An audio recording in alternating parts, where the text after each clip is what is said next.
Bon, c'est pas le décor habituel, on est à Spa encore, on est lundi matin, voilà, la course a eu le temps de redescendre un petit peu dans mon esprit parce qu'il s'est passé pas mal de choses, mais ce qui est marrant c'est que quand vous êtes sur un circuit, vous vivez pas la course de la même manière, donc du coup vous avez pas les mêmes infos que quand vous êtes tranquillement à la maison sur le canapé, parce qu'à la maison on a tout ce qu'il faut, et bizarrement quand tu es sur le circuit, t'as rien, ou très peu. Voilà, j'étais dans le garage alpine, j'ai pu écouter 2-3 trucs, mais globalement, j'avais pas grand chose, donc il a fallu remater un petit peu la course et certains extraits.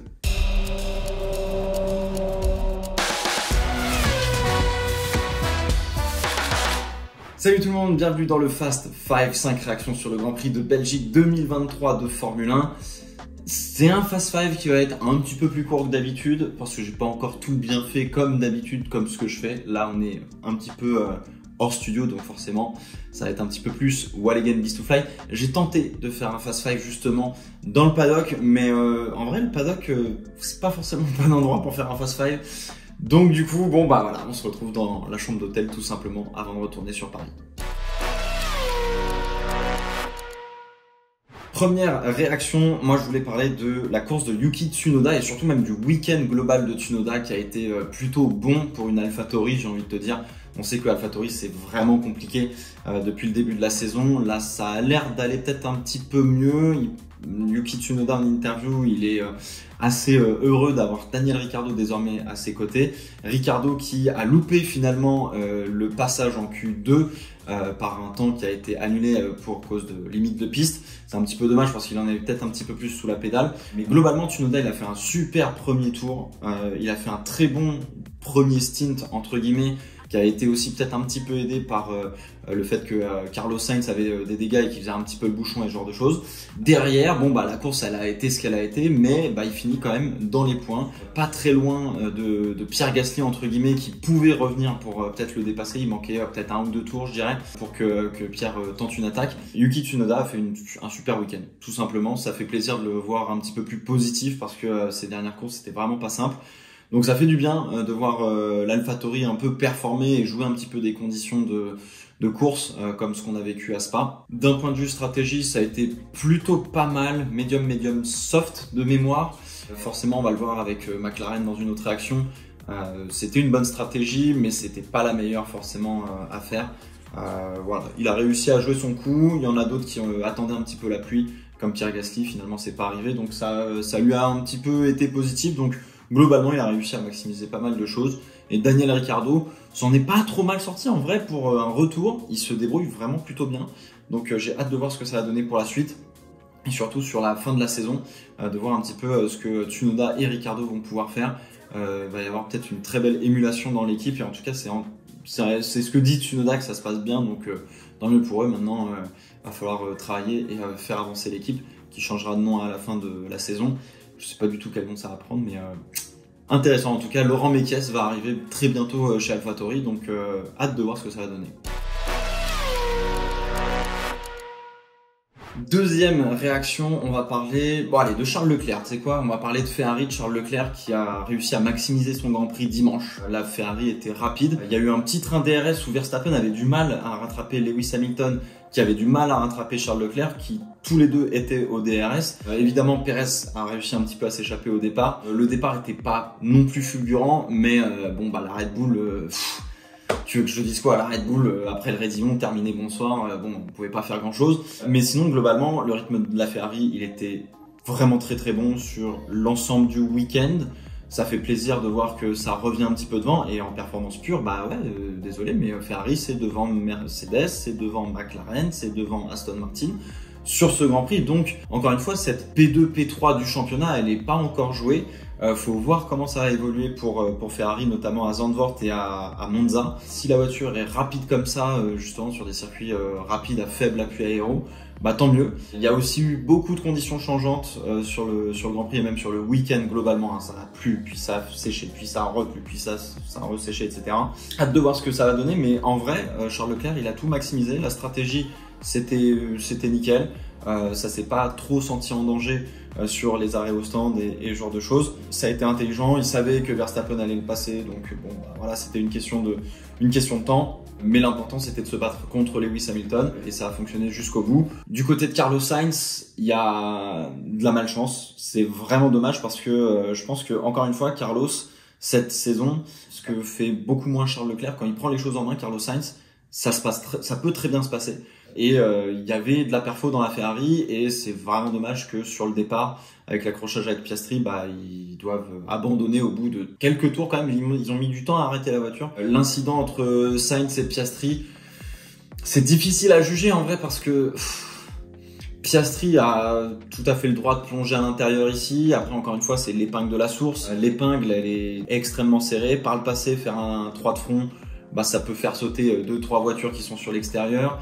Et Sainz, il freine un peu en diagonale avec un petit blocage parce que finalement, il freine peut-être un petit peu trop tard ou ce genre de choses. Ça aurait été peut-être un peu plus sage de la part de Piastri, effectivement, de prendre un petit peu plus de marge de manœuvre, soit d'être plus précautionneux et se dire que peut-être que Sainz va effectivement plonger, ou effectivement freiner vraiment plus tard, s'imposer face à Sainz et faire un roue contre roue et dicter entre guillemets le virage.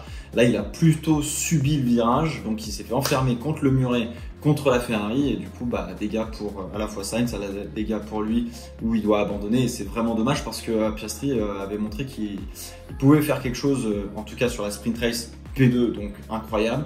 Ça a très très bien roulé, mais ça on va en reparler justement dans l'épisode McLaren. Mais effectivement, Sainz, c'est dommage qu'il y ait ce petit manque de chance au départ, parce qu'il aurait pu faire une très belle course et je pense qu'il aurait pu bien mettre en danger Lewis Hamilton par exemple, puisque George Russell était peut-être un petit peu plus loin, mais il aurait pu mettre en danger Lewis Hamilton d'un point de vue stratégique. Il y avait eu un petit coup à jouer, je pense, même avec Verstappen, d'essayer de faire 2-3 petites choses.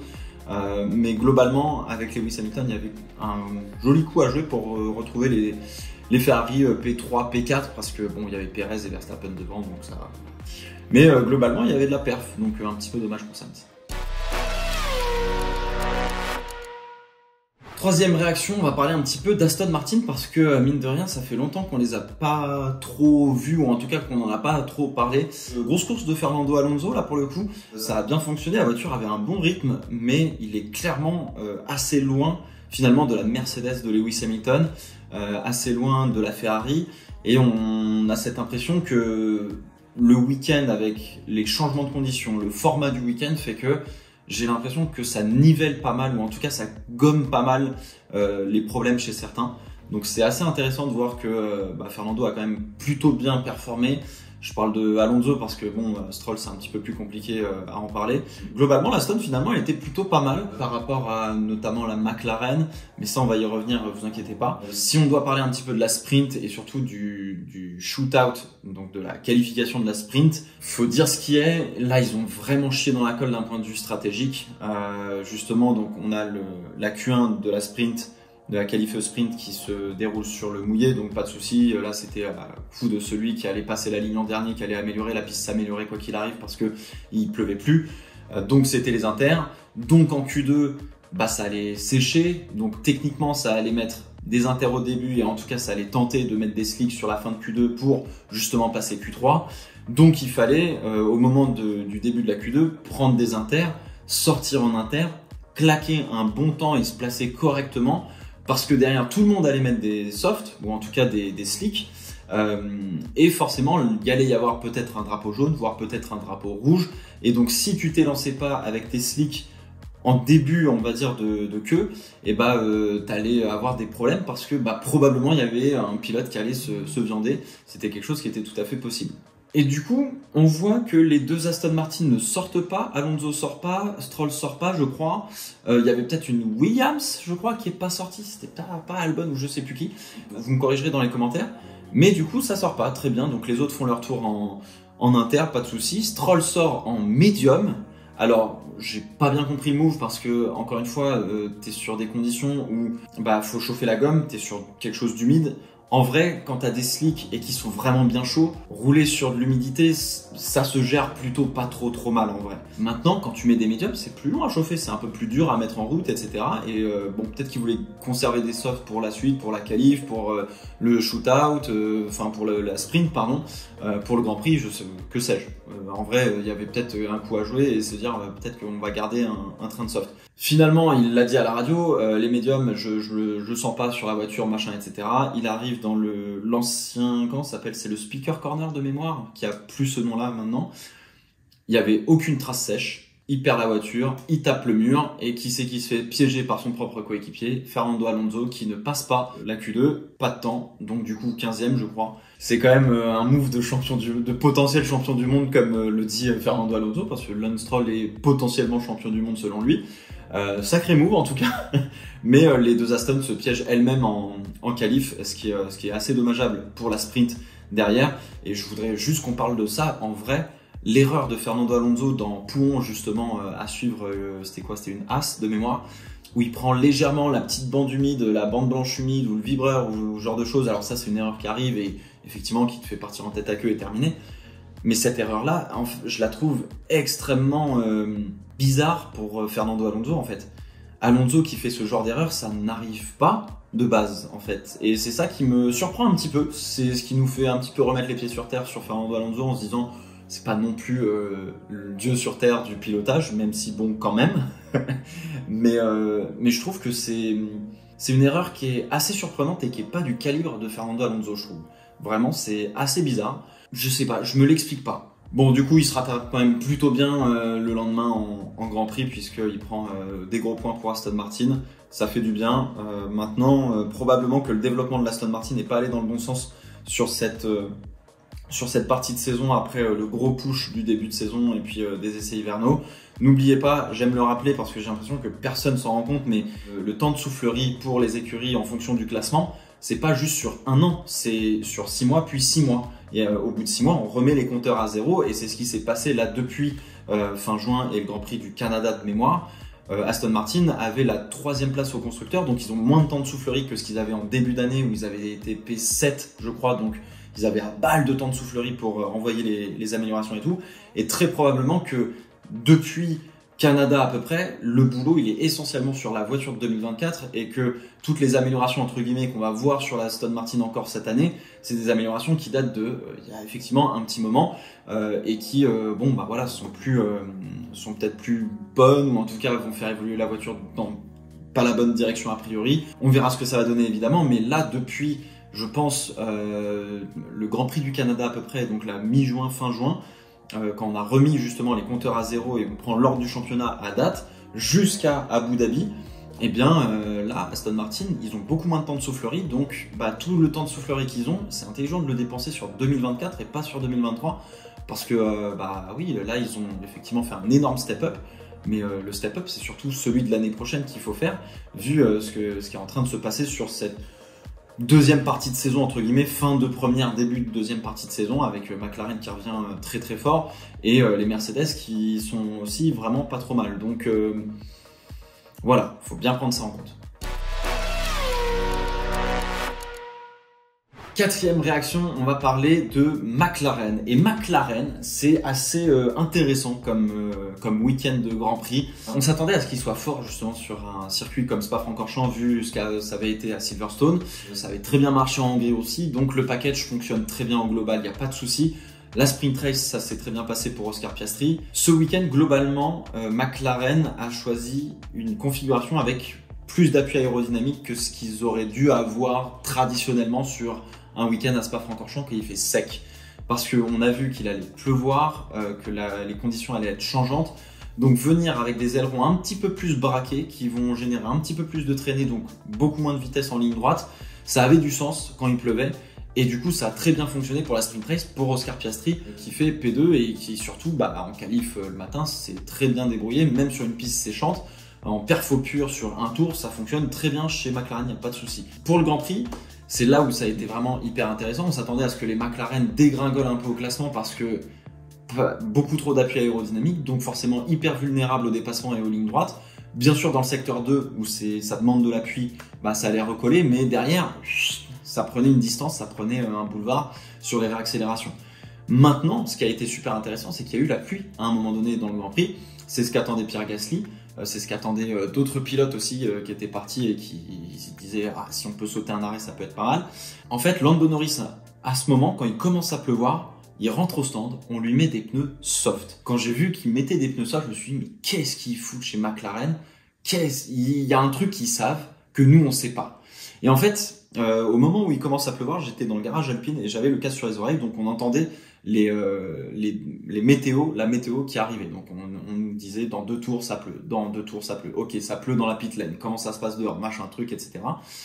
Mais on savait que cette pluie allait être passagère et on connaissait à peu près son intensité, mais on savait pas à quel point ça allait tremper la piste pour mettre des intermédiaires ou pas.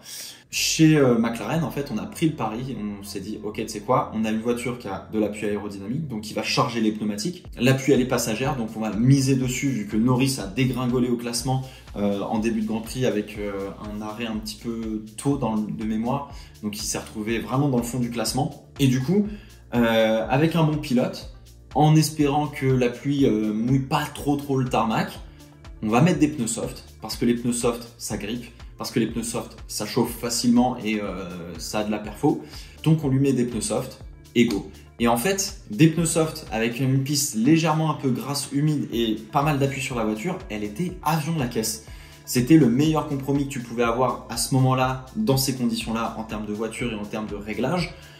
Pendant que tous les autres étaient en train de galérer avec peu d'appui aérodynamique, à pas suffisamment charger les pneus, à avoir des pneus en fin de vie, etc. T'avais un gars qui était avion qui faisait des tours en 51 ou 52 et il enchaînait, il a sauté absolument tout le monde pour se retrouver à jouer les points. Il a fait quoi, P7 de mémoire, et du coup derrière il fallait quand même allonger le stint en soft jusqu'à la fin de la course. Là aussi il a fallu avoir un très bon Lando Norris qui savait très bien gérer les gommes. C'est ce qui a été fait. Et au final, ils ont réussi à se sortir de la mouise parce que normalement, s'il avait fait grand soleil tout le Grand Prix, Lando Norris, on l'aurait probablement pas revu dans les points s'il n'y avait pas eu ce coup stratégique à faire. Et donc, bravo à McLaren parce que là, il y a eu stratégie perfection, pilote perfection, pneus et timing perfection. Parfois, il faut jouer un petit peu de la chance. Et là, il y a eu absolument tout pour aller chercher des points. Donc bravo. Oscar Piastri, on en a parlé. La P2 en sprint. Et il a fait largement le taf. Derrière, il y avait Gasly qui faisait un peu le bouchon avec son Alpine. Bon, P2, ça fonctionne bien, bravo à lui. Et franchement, hâte de voir ce qu'il va pouvoir faire. Vraiment, s'il y a un pilote sur lequel il faut parier pour qu'il monte sur un podium cette année, c'est Oscar Piastri. Vraiment, je pense sincèrement que Oscar va monter sur le podium avant la fin de la saison. C'est tout le mal que je lui souhaite en vrai. Il a un talent absolument phénoménal et hâte de voir ce qu'il va faire avec Lando Norris sur les prochaines courses et surtout la prochaine saison 2024, 2025 aussi, pour voir un petit peu comment ça va évoluer. Allez, 5e et dernière réaction, on va parler d'une équipe qui a fait un peu les montagnes russes dans tous les sens ce week-end. On va parler d'Alpine évidemment avec justement le départ d'Otmar Szafnauer, le départ d'Alan Perman qui était là depuis 34 ans. À un moment donné, il fallait peut-être faire la place à des jeunes. Et le départ de Pat Fry qui est du coup pas du tout lié, il paraît, à justement le départ d'Otmar et de Alan. Donc forcément, ambiance un peu bizarre. On en fera une vidéo à part entière, je pense, sur justement Alpine et puis faire un petit peu le bilan, de voir où est-ce qu'on en est aujourd'hui parce que depuis le début de la saison, c'est un peu compliqué. Globalement, en qualif pour le Grand Prix, donc le vendredi, ça a été un peu difficile. Le fond plat, est-ce qu'il a fonctionné ou pas? Je pense qu'on n'a pas réussi à s'en rendre compte parce que les conditions étaient trop changeantes. Esteban qui fait une petite erreur en qualif, je crois, et qui se met dans le mur, et je crois qu'il y avait des dégâts sur le devant du fond plat, mais je suis pas certain. Donc il pouvait pas reprendre la qualif. Pierre qui arrive pas à sortir de la Q2. Début de week-end compliqué. Le sprint shootout, ça se passe bien et ça va en Q3, donc ça fonctionne très bien pour les Alpines. Sprint shootout, 3e pour Pierre Gasly. La voiture, elle était rapide. Effectivement, il fallait absolument que la piste sèche pour que en fait, les voitures derrière ne puissent pas dépasser, parce qu'il fallait aller justement dans cette zone un peu humide. Donc plus ça séchait, mieux ça se jouait pour Pierre Gasly, moins il était facile de dépasser Pierre. P3, nickel, ça rapporte quelques points à la maison. Et alors en Grand Prix, c'est là où vraiment ça a tapé, c'était beau. Belle stratégie de la part d'Alpine. Au global, la voiture était assez performante. On parle que le moteur est pas suffisamment bon, etc., qu'il manque des chevaux et tout. J'en suis pas certain. La voiture, elle a quand même les ailerons assez débraqués. Ça manque un petit peu forcément d'appui aéro par rapport au Big Five entre guillemets qu'il y a devant eux. Ça manque un peu d'appui aéro, donc forcément dans la ligne droite, ça roulait très fort. Maintenant, on a vu 2 pilotes jouer avec leur monoplace de manière parfaite. Quand on a Ocon qui fait l'exté sur Tsunoda Ocon excusez-moi, mais là, tu mets pas une feuille de papier, sinon t'as mal, mais pilotage vraiment sensationnel de la part d'Esteban qui a réussi en deuxième partie de course à vraiment rouler bien comme il fallait parce que la première partie était un petit peu difficile. Pierre, ça a été un peu plus compliqué, il fallait attendre la pluie et c'est ça qu'il voulait attendre et ça fonctionnait plutôt bien, mais il fallait qu'il pleuve beaucoup plus pour que la stratégie fonctionne. Et derrière, bon bah ça remontait quand même aussi en fin de course. Le dépassement sur Albon, c'est à Fine, je crois, dans ce long droite et long gauche là. Ah mais ça régale, ça fait vraiment super plaisir. Ça fait de la belle bataille aussi visuellement en piste, hein. C'est ça qui est cool, c'est que bon bah on n'a pas des dépassements au DRS, fin de ligne droite au combe ou comme Verstappen qui pique Perez, qui le dépasse en sortie du raidillon et puis boulevard terminé bonsoir. Là on a eu des vrais dépassements entre guillemets d'hommes, j'allais dire, à l'ancienne où bah faut se placer, faut aller au bout du virage, etc. Ça a été très beau entre Albon, entre Tsunoda, etc. Donc ça a été très très cool. Ça rapporte des points, au moins pour Alpine. Pierre échoue à la porte du top 10, je crois, il finit P11. Esteban fait une belle perf en marquant quelques points. Mais la voiture, elle manque de perfo. Je pense que c'est indéniable. Si on doit faire un petit bilan de mi-saison pour Alpine, bah, les objectifs sont pas remplis. Ça devait faire P4. On pouvait rester P4 chez Alpine, mais on devait réduire l'écart avec le top 3. C'est pas le cas. L'écart, il a pas été réduit. Il s'est même peut-être un peu agrandi, en vrai. Mais surtout, ils sont plus P4 du tout. Là, ils sont P5, 6, même P6. Ils se sont fait rentrer par Aston, ils se sont fait rentrer par McLaren. Et donc, l'objectif est pas du tout comme il faut. Laurent Rossi a été le premier fusible qui a sauté, entre guillemets. Il faut dire que Laurent Rossi, il avait un rôle qui était hyper important, entre guillemets. Il avait beaucoup de taf, parce qu'il devait développer les voitures de route. Où il y a toute une gamme Alpine qui va sortir sur plusieurs années, donc il y a un plan stratégique à mettre en place, il y a des équipes à gérer, là on parle vraiment d'une entreprise de ouf. Et à côté il y avait tout le projet F1 où peut-être qu'il était encore un petit peu trop présent parce que il avait quand même engagé Otmar Szafnauer pour faire le taf et probablement que il avait le nez un petit peu trop dans les affaires de l'écurie de F1 et quand tu viens pas du sport auto ou en tout cas de la F1, c'est pas le même métier que gérer une boîte pour construire des voitures, etc. Donc ça a été le premier fusible. Otmar a été le deuxième avec Alan Perman et Pat Fry, je le mets un petit peu à côté, mais les deux autres, Perman et Otmar, finalement c'est des personnes qui n'étaient pas en accord, en tout cas sur la manière de faire évoluer l'équipe selon la direction chez Alpine. Donc du coup il y a un ménage qui est en train de commencer probablement. Je pense que là c'est les deux grosses premières têtes de l'écurie de F1 qui sautent. Est-ce qu'il y en aura d'autres? Peut-être pas, j'en sais rien. Mais en tout cas, ce qui est intéressant, c'est que à chaque fois que Alpine ou Renault, ou en tout cas l'écurie d'Enstone comme on la connaît, en fait, à chaque fois qu'elle s'est fait racheter, il n'y a jamais eu une refonte de l'équipe managériale entre guillemets. Alan Perman, ça fait 34 ans qu'il est là. Pat Fry, ça fait des années aussi qu'il est là. Il y a plein d'autres personnes, je suppose, qui sont là depuis longtemps et qui ont vécu plein de management différents. Et là, pour la première fois sur cette écurie à Enstone, eh bien, on est en train de remettre en question toute la hiérarchie dans cette écurie parce que ça n'a pas gagné depuis 2005-2006. Donc, il y a effectivement quelque chose à faire. Donc là, chez Alpine, on va reposer des fondations sur cette équipe à Enstone. À Viry, ça fonctionne plutôt bien parce qu'ils font des moteurs depuis perpète. Mais à Enstone, il y avait quelque chose effectivement à changer. Alan Perman et Otmar Szafnauer sont les premiers à subir ce changement entre guillemets.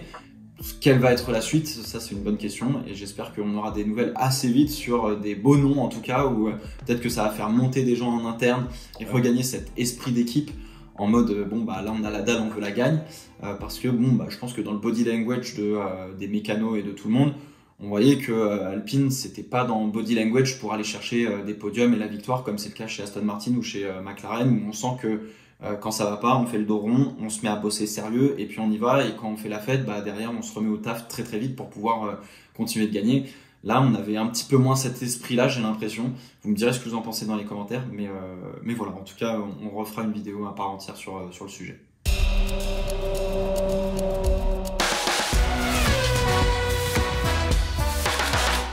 Allez, je vous laisse évidemment avec un petit bonus.